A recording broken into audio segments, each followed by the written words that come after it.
Hi everybody, this Nasir Rather, welcome to my channel. आज मैं एक नई वीडियो के साथ आया हूँ एंड दैट इज़ अरिस्टोटल की इस पूरी फिलासफी को हमने इस वीडियो में समझने की कोशिश करनी है।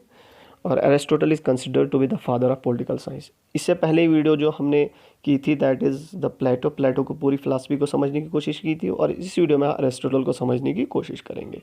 सो वीडियो मतलब एंड तक देखना। देखो, एंड तक इसलिए मैं बोल रहा हूँ क्योंकि ये कनेक्टेड डॉट्स हैं। कनेक्टेड डॉट्स क्या, एक चीज़ को समझ आएगी तो दूसरी चीज़ जो ऑटोमेटिकली आपके दिमाग में आ जाएगी। ठीक है, तो वीडियो एंड तक देखना। So start with the video.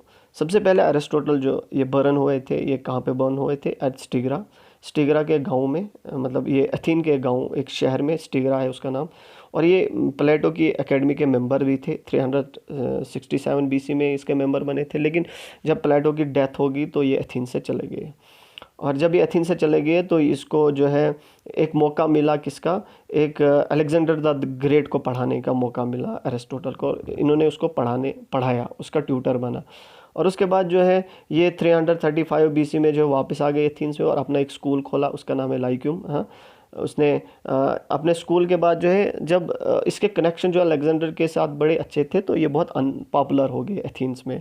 क्योंकि हर हमेशा क्या होता है कि जो भी अलेक्जेंडर द ग्रेट या कोई भी राजा महाराजा या जो बड़े बड़े पावरफुल किंग्स होते हैं, मतलब किसी एक क्रिवल हरकत की वजह से जो है वो बदनाम हो जाते हैं, और उसकी वजह से भी इन पे बड़ा असर पड़ा था। दैट वाज द रीज़न, तभी वो एथेंस में बड़ा अनपॉपुलर हुए थे उस टाइम पे अरिस्टोटल। लेकिन जब अलेक्जेंडर द ग्रेट की जब डेथ भी हो गई, तो उसके बाद जो है वो फिर से सिटी से चले गए, कौन? अरिस्टोटल। और लास्ट पे चैल्किस एक शहर है, वहाँ पे मर गए इन 322 बीसी में। अब सबसे इंपॉर्टेंट वर्क जो अगर देखा जाए अरिस्टोटल का है, वो क्या है? Nicomachean ethics and number second is politics. ये दो बहुत ही इंपॉर्टेंट वर्क है। अब अरिस्टोटल की थ्योरी कहाँ से स्टार्ट होती है? देखो, अरिस्टोटल की थ्योरी जो है टेलोलॉजिकल की एक थ्योरी से स्टार्ट होती है। अरिस्टोटल का जर्नल व्यू जो वर्ल्ड को देखने का था, जो दुनिया को देखना था, दैट वाज टेलोलॉजिकल। अब ये टेलोलॉजिकल क्या है? यहाँ पे अरिस्टोटल क्या बोलते हैं कि यूनिवर्स में जो भी कोई चीज़ें रहती हैं, चाहे लिविंग हो नॉन लिविंग हो, एवरीथिंग, हर एक चीज़ का अपने एक टिलोज होता है। What is टिलोज? टिलोज जो है एक पर्पज़ होता है, एक एंड होता है, मतलब कि एक मकसद है। समझो, टिलो एक मकसद है। ठीक है, जैसा मेरा कोई मकसद है कुछ बनना, ठीक है, आपका भी कोई मकसद होगा कुछ बनना, वो आपका टिलोज है। ठीक है, तो अरिस्टोटल बोलता है कि दुनिया में जो वर्ड है, हर एक चीज़ का अपना टिलो है, एक टिलो है, एक एंड है, एक पर्पज़ है। और वो टिलो जो है हर एक इंसान में जो है वो क्या है? यूनिक है। ठीक है, हर एक चीज़ में यूनिक है, वो एवरीथिंग, हर चीज़ में यूनिक है। ठीक है, बोलते हैं कि ये जो टिलो है, ये क्या करता है? ये अनफोल्ड होता है एक जगह पे। ठीक है, ये अपने आप में एक जगह पे जो है मैच्योर होकर अनफोल्ड होता है, सामने आता है। ठीक है, लेकिन ये कैसे होता है? इसके पीछे राज क्या है? ठीक है, मतलब कि फॉर एग्जांपल एक एप्पल सीड का टिलो क्या है? एप्पल ट्री बनना। ठीक है, ये एप्पल सीड एप्पल ट्री ही बनेगा, ये मैंगो ट्री नहीं बनेगा, या ये कोई और ट्री नहीं बनेगा। एप्पल सीड का टिलो एंड ही है एप्पल ट्री बनना। मतलब कि जो ये हर एक इंसान में, हर एक चीज़ में जो ये टिलोज होते हैं, ये टिलोज एक प्रोसेस से गुजरते हैं। और वो प्रोसेस क्या होता है? उस प्रोसेस का नाम है एर्गोन। एर्गोन का मतलब ये वर्क और टास्क, ये याद रखना, ये वर्क है, टास्क है। एक वर्क और टास्क मतलब कुछ करना। वर्क और टास्क एक ही चीज़ है। कुछ करने से जो है हमारे पास जो है ये टिलो जो है हमारा जो है एक्वायर हो जाता है। बताए कि इस प्रोसेस में जो हमें कैपेसिटी और एनर्जी की ज़रूरत होती है, उसको क्या बोलते हैं हम? डायनेमिक्स। इस डायनेमिक्स और इस एर्गन जो है, ये दो चीज़ें हैं जो हमें इस टिलोज को एक्वायर करने में मदद करती हैं। ठीक है, अब बोलता है कि एक इंसान का टिलो क्या हो सकता है? क्वेश्चन करता है, what is the telos or good of man? एक इंसान का टिलो क्या हो सकता है? बोलता है एक इंसान का सबसे बड़ा टिलो, सबसे बड़ा एंड, सबसे बड़ा पर्पज़ क्या है? The state of eudaimonia. Eudaimonia का मतलब हो हैप्पीनेस। हैप्पीनेस को एक्वायर करना ही सबसे बड़ा इंडोमेनिया है, किसका? एक इंसान का। लेकिन याद रखना, ये हैप्पीनेस एक इमोशन नहीं है, एक फीलिंग नहीं है, बट एक एक्टिविटी है। ये चीज़ आप दिमाग में रखना, ये एक एक्टिविटी है। इंडोमेनिया का मतलब होता है हैप्पीनेस। एक इंसान का सबसे बड़ा पर्पज़ और सबसे बड़ा टिलोज क्या है? Happiness. State of eudaimonia, happiness. ये हैप्पीनेस जो एक फीलिंग नहीं है बट एक एक्टिविटी है। अब बोलते हैं इस एक्टिविटी को कैसे, इस हमारे गोल को कैसे हम अकम्प्लिश कर सकते हैं, कौन सी चीज़ों से हम इसको अकम्प्लिश कर सकते हैं। इसके लिए जो है बहुत ही ज़बरदस्त एक तरीके से हमसे समझाता है। ये चीज़ थोड़ा सा आप समझना, इसको मैं आपको यहाँ पे एक्सप्लेनेशन पे समझाऊंगा। सुनो कैसे बोलता है। बोलता है कि हर एक एक्टिविटी को, क्योंकि ये हैप्पीनेस जो है हमारे पास क्या है? एक्टिविटी है।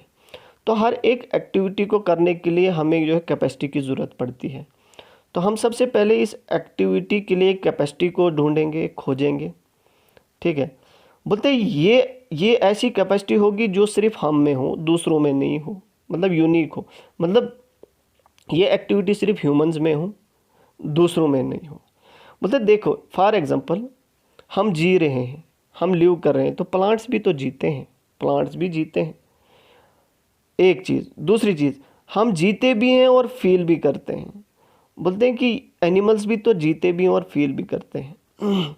हमें क्या होगा जो इनसे अलग होगा? बोलते हैं हमें क्या होगा जो इनसे अलग है? That is reason and speech. That is reason and speech. एक इंसान में रीजन होता है, किसी चीज़ को सोचने की ताकत होती है कैसे करना है, और स्पीच, कम्युनिकेशन, बात करनी। ठीक है, जो हमें दूसरे जो लिविंग क्रिएचर है उनसे अलग करती है।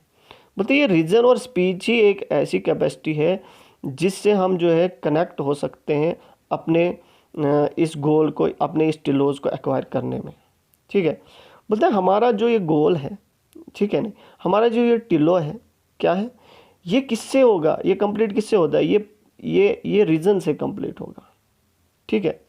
लेकिन सिर्फ हम रीजन ही जितना यूज़ नहीं करेंगे इसमें।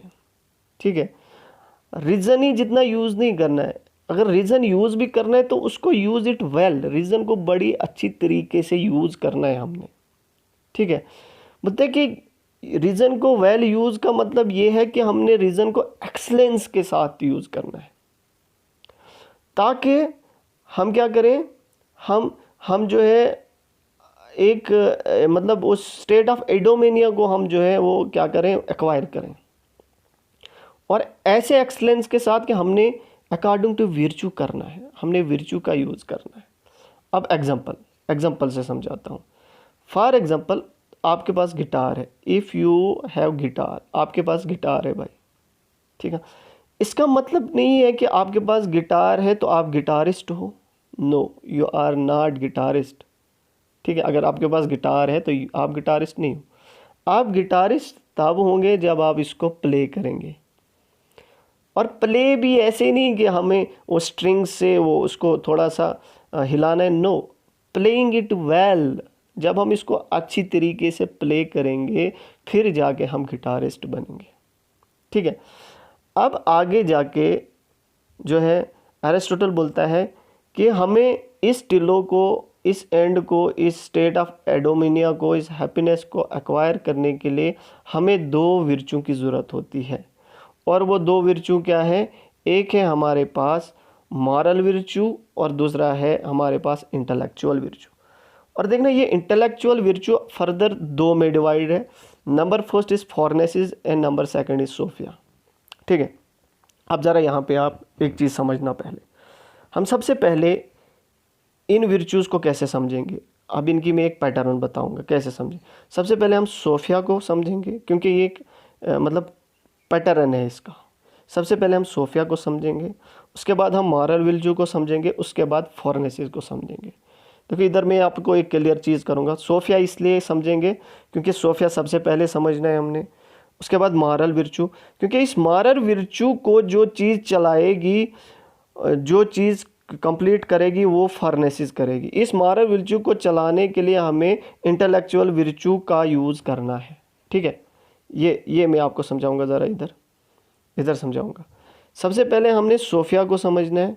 सोफिया क्या है? सोफिया एक इंटेलेक्चुअल विर्चू है, ठीक है, इसको समझेंगे। उसके बाद हम मॉरल विर्चू को समझेंगे, मॉरल विर्चू क्या है। ये जो मॉरल विर्चू है ये बहुत ही अच्छा है, एक एरिस्टोटल ने बोला है, लेकिन इस मॉरल विर्चू को हम किस चीज़ से अकम्प्लिश कर सकते हैं? हमें इसमें इंटेलेक्चुअल विर्चू का यूज़ करना है, और वो इंटेलेक्चुअल विर्चू क्या है? फोरनेसिस का यूज़ करना है, ठीक है। तो सबसे पहले हम समझेंगे सोफिया क्या है। सोफिया जो है, अकॉर्डिंग टू एरिस्टोटल, सोफिया जो है it is the highest form of happiness. सबसे बड़ी हाईएस्ट फॉर्म अगर हैप्पीनेस की है तो that is the state of sophia. एक इंटेलेक्चुअल एक्टिविटी में ये चीज़ आती है। लेकिन यहाँ पे क्या बोलता है? यहाँ पे बोलता है ये एरिस्टोटल बोलता है कि ये सोफिया का मतलब ये होता है थ्योरेटिकल नॉलेज, थ्योरेटिकल विजडम। यहाँ पे मटेरियल वर्ड से कोई लेना देना नहीं है। ये एक्टिविटी एक नॉर्मल इंसान के लिए नहीं है। ये एक्टिविटी जो है ये एक्टिविटी एक ऐसे बंदे के लिए है जो अपनी ह्यूमन एक्टिविटी को रिजेंबल करता है एक्टिविटी ऑफ गॉड से। मतलब कि ये एक ऐसी इंसान की एक ऐसी कैफियत, इंसान का एक ऐसा स्टेट है जहाँ पे इंसान जो क्या होता है नॉर्मल कंडीशन में नहीं आता है। मतलब ये जो स्टेट है, ये जो सोफिया की, ये जो इंटेलेक्चुअल विर्चू है इंसान का, यहाँ पे एक इंसान परमानेंटली नहीं रह सकता है इन दिस स्टेट में। बोलते ये तो हाईएस्ट फॉर्म ऑफ हैप्पीनेस तो है, लेकिन इसमें इंसान परमानेंटली नहीं रह सकता है, ठीक है। सो इसको जो है हम मतलब कि इसको हम परफॉर्म नहीं कर सकते हैं। इसमें कुछ ही लोग होंगे जो इसको परफॉर्म करेंगे, ये सोफिया। बोलते हैं अब दूसरी चीज़ जो है वो मॉरल विर्चू है जिसको हम परफॉर्म कर सकते हैं। अब ये मॉरल विर्चू क्या है? ये मॉरल विर्चू जो है सेकंड हाईएस्ट हैप्पीनेस की स्टेज है, सेकंड हाईएस्ट हैप्पीनेस की स्टेज है। बोलते हैं ये एक ऐसा विर्चू है जहाँ पे लोग क्या करेंगे? अपने रीज़न को यूज़ करेंगे, ठीक है, अपने बिहेवियर को एवरीडे लाइफ से रिलेट करेंगे, ठीक है। बोलते हैं लेकिन ये मॉरल विर्चू जो है, ये मॉरल विर्चू भी ऐसे ही नहीं हमें मिलेगा। इस मॉरल विर्चू को भी हमें क्या, किसकी ज़रूरत पड़ेगी?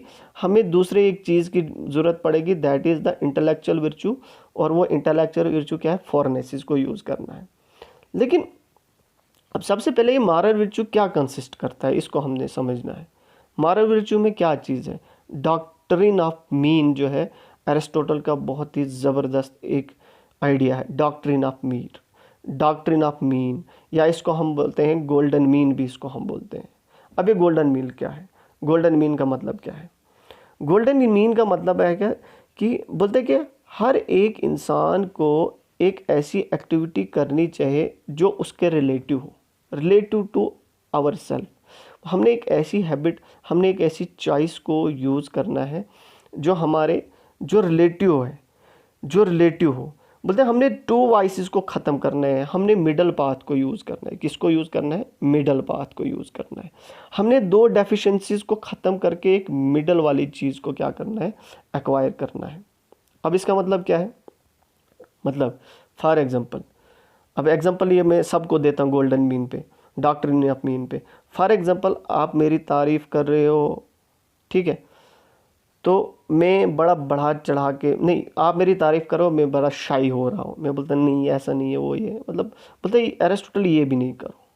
आप मेरी तारीफ़ करो और मैं बड़ा चढ़ा के बोल रहा हूँ आपको, हाँ ये है वो है, मैं बड़ी बड़ी फेंक रहा हूँ, बोलते एरिस्टोटल ये भी नहीं। आप मेरी तारीफ़ करो, मैं बोलता हाँ ठीक है, थैंक यू सो मच। बोलते ये बीच वाला रास्ता जो आप इख्तियार करो, दैट इज़ कि इन दो एक्सट्रीम्स को हमने ख़त्म करना है।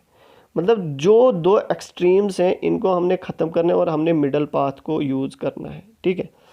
बोलते हैं कि ये जो गोल्डन मीन है ये रिलेटिव टू आवर सेल्फ होना चाहिए। अब रिलेटिव टू आवर सेल्फ का मतलब क्या है? सुनो, इसको भी अब एग्जांपल से समझाता हूँ। फॉर एग्जांपल एक नॉर्मल मैन है और एक रेसलर है। देखो नॉर्मल मैन जो है वो कितना खाएगा बेटा? वो हार्डली 1 गिलास अब दूध पिएगा, लेकिन जो ये रेसलर है ये दिन को 10 kg भी पीता है। लेकिन इसकी हैबिट है, इसको पता है कि मैंने इसको कैसे डाइजेस्ट करना है, इसको पता है कि मुझे इस चीज़ से क्या मिल रहा है। लेकिन अगर नॉर्मल बंदा जो है ये 10 kg का दूध पिएगा तो वो सीधे घड़म दे के बिस्तर पे होगा, ठीक है। मतलब कि बोलता है कि वही एक्टिविटी करनी है जो रिलेटेड टू आवर सेल्फ है, ठीक है। और ये कौन सिखाएगा हमें, बोलते हैं ये फॉरेनेसिस हमें सिखाएगा। कौन सिखाएगा, फॉरेनेसिस। जो अब मॉरल में आ गए डॉक्ट्रिन ऑफ मीन, ठीक है, मॉरल वर्च्यू में डॉक्ट्रिन ऑफ मीन आ गया।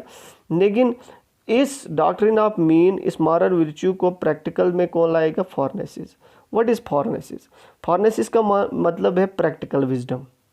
बोलते कि हमें एक ऐसे मीन को ढूंढना है, ठीक है, जो हमें practical man of practical wisdom बनाएगी, प्रैक्टिकल रीजनिंग को हमें सिखाए। तो ये जो फॉरेनेसिस है, जो इंटेलेक्चुअल जो एक विर्चू है, ये हमें क्या करेगा, ये हमें थिंकिंग के प्रोसेस में डालेगा। हाँ, मतलब कि हमें एक गिवन सिचुएशन में क्या करना है, ठीक है। मतलब ये फॉरेनेसिस ही हमें जो है डॉक्ट्रिन ऑफ मीन के जो मिडल वाला जो रास्ता है उसको एक्वायर करने में हमारी मदद करेगा। कौन, फॉरेनेसिस, ठीक है। तो इधर से हमें क्वेश्चन बन सकता है कि मॉरल विर्चू को मतलब प्रैक्टिस में लाने के लिए कौन सा विर्चू का यूज़ किया है अरिस्टोटल ने, तो हम आराम के साथ फॉरेनेसिस का यूज़ कर सकते हैं।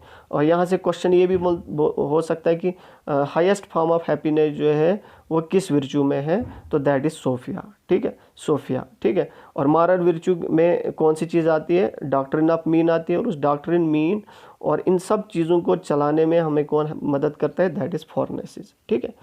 अब आगे क्या बोलता है अरिस्टोटल, अरिस्टोटल बोलता है आगे, बोलता है अरिस्टोटल कि अभी तक हमने क्या किस चीज़ को पढ़ा कि हमारा एंड जो है वो इंडोमेनिया है, हैप्पीनेस को एक्वायर करना है, और ये कैसे कैसे हमें मिलेगा वो हमने पढ़ा। लेकिन अरिस्टोटल बोलता है कि ये जो हैप्पीनेस है, ठीक है, इसके लिए भी हमें इन सब चीज़ों को, इन विर्चूज़ को गाइड में लाने के लिए, इनको प्रैक्टिस में लाने के लिए हमें किसी चीज़ की ज़रूरत है। अब वो क्या चीज़ की ज़रूरत है, बोलते देखो ये जो इंसान है ना, इंसान को हैप्पीनेस की ज़रूरत है, लेकिन इसके साथ साथ ये इंसान जो है पॉलिटिकल एनिमल भी है। क्या है इंसान, इंसान क्या है, एक पॉलिटिकल एनिमल है। इंसान एक पॉलिटिकल एनिमल है, ठीक है। Man is by nature A political animal है।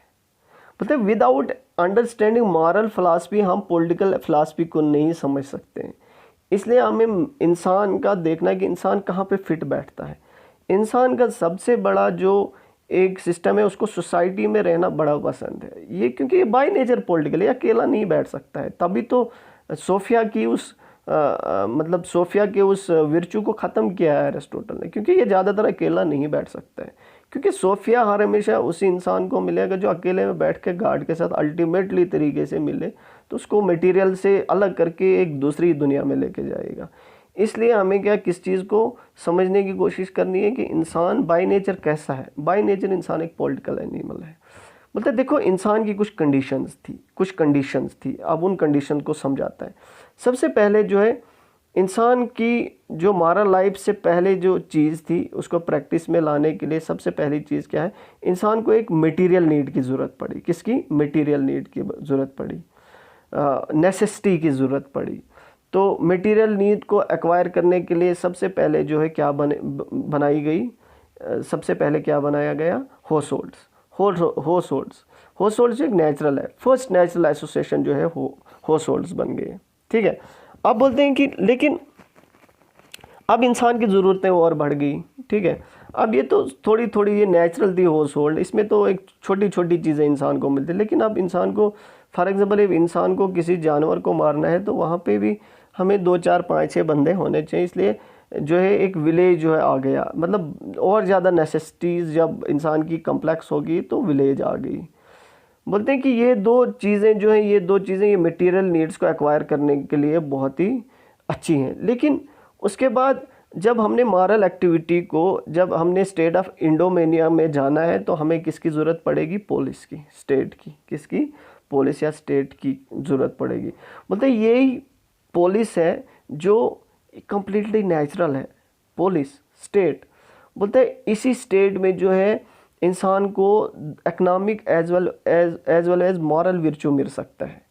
अब इसमें अरिस्टोटल बड़ी एक ज़बरदस्त चीज़ बोलता है, वो क्या बोलते हैं, state comes into existence so that men may live, it remains in being so that they may live well. अब that may live मतलब मटेरियल नीड हमारी यहाँ पे एक्वायर हो रही है, दैट मैन में live, but it remains in being, इसलिए स्टेट रही, इसलिए पॉलिस रही, क्योंकि इंसान चाहता है कि मैं बहुत ही अच्छी ज़िंदगी गुजारूं।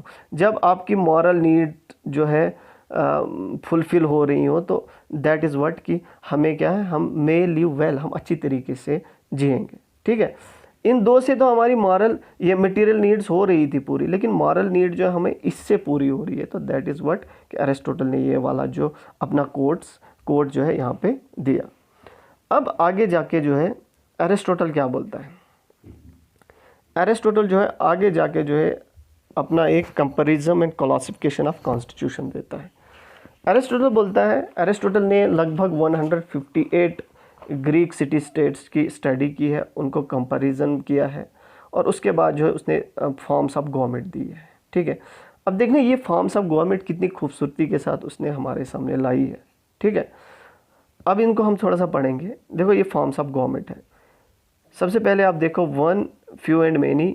ठीक है, प्योर फॉर्म दी है, परवर्टेड फॉर्म दी है। अब प्योर फॉर्म क्या होती है, प्योर फॉर्म होती है बिल्कुल प्योर, परवर्टेड होती है मतलब करप्ट फॉर्म। ठीक है, मतलब एक का रूल होगा तो वो अगर प्योर फॉर्म में होगा, विदाउट करप्शन होगा तो वो मोनार्की में आएगा, लेकिन अगर वो करप्ट हो गया तो वो चेंज होकर टिरेनी में जाएगा। ठीक है, अगर फ्यू का रूल होगा, फ्यू होते हैं कुछ लोग, और वो प्योर फॉर्म में होंगे यानी विदाउट करप्शन के होंगे तो वो एरिस्टोक्रेसी में होंगे, लेकिन अगर वो करप्ट हो गए तो वो ओलिगार्ची में चले जाएंगे, परवर्टेड फॉर्म में चेंज होंगे। बोलते हैं अगर मेनी का रूल होगा, बहुत सारे लोग जो है रूल करेंगे, वो तो पॉलिटी में होंगे प्योर फॉर्म में, लेकिन अगर वो करप्ट हो गए तो वो डेमोक्रेसी में जाएंगे। अब यहाँ पे इसने क्या किस चीज़ को लाया, देखो कैसे उन्होंने बैलेंस किया है। बोलता है कि एरिस्टोटल बोलता है कि अगर ये फ्यू और ये मेनी जो है, बोलते हैं कि अगर ये लोग जो है मतलब रूल में आएंगे, बोलते अगर ये फ्यू एरिस्टोक्रेट रूल में आएंगे तो ये जो बड़े मेनी हैं इनको स्पाइल करेंगे, लेकिन अगर ये मेनी रूल में आएंगे तो ये मतलब ये फ्यू और वन को ख़त्म करेंगे। बोलते कि हमने जो है एक ऐसी गवर्नमेंट को लानी है, हमने एक ऐसे लोगों को पावर में लाना है, ना ही ज़्यादा वो फ्यू हो और ना ही ज़्यादा वो मेनी हो। और वो कौन से लोग होंगे, वो मिडिल क्लास होगी। कौन सी होगी, मिडिल क्लास। बोलते ये जो मिडिल क्लास है ये दो एक्सट्रीम्स को ख़त्म करती है जो गोल्डन मीन में उन्होंने सिखाया है। न ही ये ज़्यादा गरीब होंगे और न ही ज़्यादा ये अमीर होंगे, ये मिडल वाले लोग होंगे। तो जब ये मिडल वाले लोग होंगे तो ये किस चीज़ को बनाएंगे, ये किसको बनाएंगे, पॉलिटी को बनाएंगे। किसको बनाएंगे, पॉलिटी को बनाएंगे। तो एरिस्टोटल ने अपनी डॉक्ट्रिन ऑफ मीन का यूज़ करके जो हमें एक मतलब फॉर्म ऑफ गवर्नमेंट को हमारे सामने दिखाया है। मतलब कि ये एक ऐसी पॉलिटी होगी मतलब कि जहाँ पे मतलब सेल्फ सफिशिएंट होंगे, छोटे छोटे विलेजेस होंगे। उसने ज़्यादा लोगों को ये नहीं बोला कि एक स्टेट इंडिया की बड़ी होगी तो यहाँ पे पॉलिटी प्रैक्टिस होगी, नो, एक स्मॉल एनफ होगी। उसने कुछ नंबर्स दिए एक स्टेट के लिए कितने लोग होने चाहिए। बोलते यहाँ पे एक ऐसे लोग होंगे जहाँ पे ये पॉलिटी वाले लोग जो है ये सब की कम्युनिटी के लिए गुड ही सोचेंगे, अच्छा सोचेंगे। और सबसे बड़ी चीज़ ये क्या होगी कि यहाँ पे हर कोई लोग जो होंगे वो विर्चू को क्या करेंगे, एक्वायर करेंगे, और हर कोई चीज़ जो है वो किस हालात में होंगे, वो मॉरल विर्चू को प्रैक्टिस करेंगे। तो ये थी मतलब एरिस्टोटल की एक मैंने थ्योरी को समझाने की कोशिश की। आई होप कि आपको समझ में आई होगी।